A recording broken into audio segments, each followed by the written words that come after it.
সীমান্ত এলাকায় বসবাসকারী মানুষের জীবন জীবিকা ও এলাকার পরিকাঠামোগত উন্নয়ন করা হয় বিএডিপি অর্থাৎ বর্ডার এরিয়া ডেভেলপমেন্ট প্রোগ্রামে। সীমান্ত এলাকায় রাস্তাঘাটের উন্নয়ন থেকে শুরু করে পানীয় জলের উৎস নির্মাণ এবং বিভিন্ন উন্নয়নমূলক কাজ হয় এই প্রকল্পের অর্থে। কিন্তু গত 7 বছরে যেভাবে এই প্রকল্পের অর্থ তলানিতে গিয়ে ঠেকেছে তাতে বলা যায় রাজ্যে মুখ থুবড়ে পড়েছে বিএডিপি প্রকল্প। কেন্দ্রীয় শেয়ার কমে যাওয়ায় তলানিতে ঠেকেছে উন্নয়ন। সারা দেশে 17টি রাজ্যের 111টি জেলায় চালু আছে এই বর্ডার এরিয়া ডেভেলপমেন্ট প্রোগ্রাম। এই প্রকল্পের সাথে যুক্ত আছে সীমান্তবর্তী 396টি ব্লক। এই প্রকল্পের আওতায় আছে উত্তর পূর্বাঞ্চলের সবকটি রাজ্য। কেননা উত্তর পূর্বাঞ্চলের রাজ্যগুলোর বেশিরভাগ সীমান্ত অধ্যুষিত। ত্রিপুরা 3 দিক দিয়ে সীমান্ত বেষ্টিত। ফলে এই প্রকল্পের মাধ্যমে সীমান্ত এলাকার বসবাসকারী মানুষের জীবন জীবিকার যেমন উন্নয়ন করা হয়, তেমনি শিক্ষা, স্বাস্থ্য, কৃষি ও রাস্তাঘাটের প্রভূত উন্নয়ন হয় এই প্রকল্পের অর্থে। পাশাপাশি এই প্রকল্পের মাধ্যমে মডেল ভিলেজ গড়ে তোলারও রয়েছে সংস্থান। এই ক্ষেত্রে প্রতিটি অর্থ বছরে কমছে অর্থ বরাদ্দ।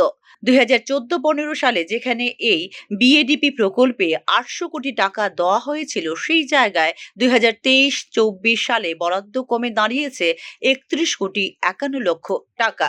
সেই টাকা আরো কমেছে 2024-25 অর্থ বছরেও। 2014-15 অর্থ বছর থেকে 2018-19 অর্থ বছর পর্যন্ত বিএডিপি প্রকল্পে কিন্তু ব্যাপক অর্থ বরাদ্দ করা হয়। 2019-20 অর্থ বছরেও বরাদ্দ ছিল 824 কোটি টাকা। 2015-16 অর্থ বছরে বরাদ্দ করা হয়েছিল 990 কোটি টাকা।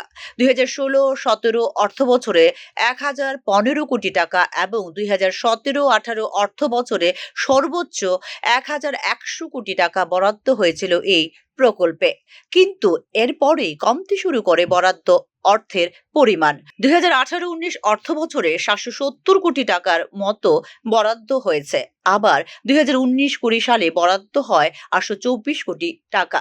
2020-21 অর্থ বছরে বরাদ্দ অর্থের পরিমাণ হঠাৎ করে নেমে যায় মাত্র 64 কোটি টাকায়।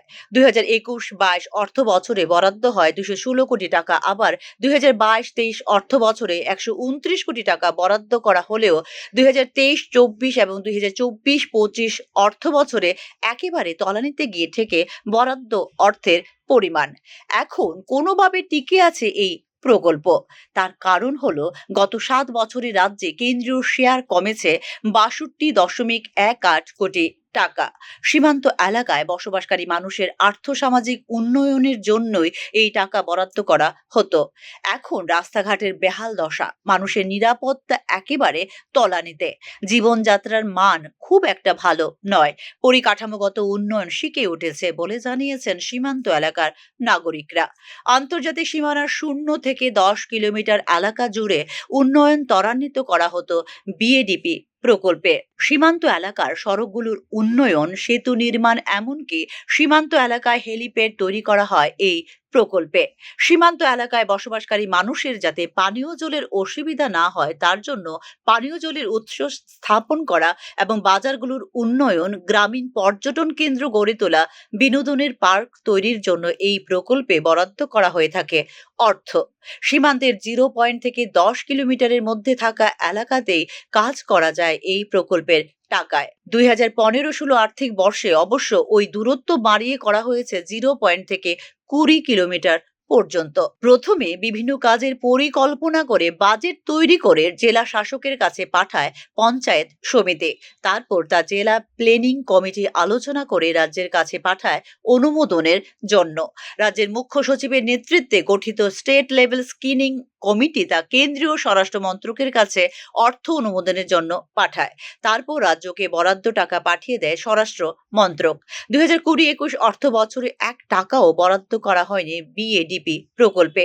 2022-23 অর্থ বছরে আরো কমিয়ে দেওয়া হয় বরাদ্দ অর্থ।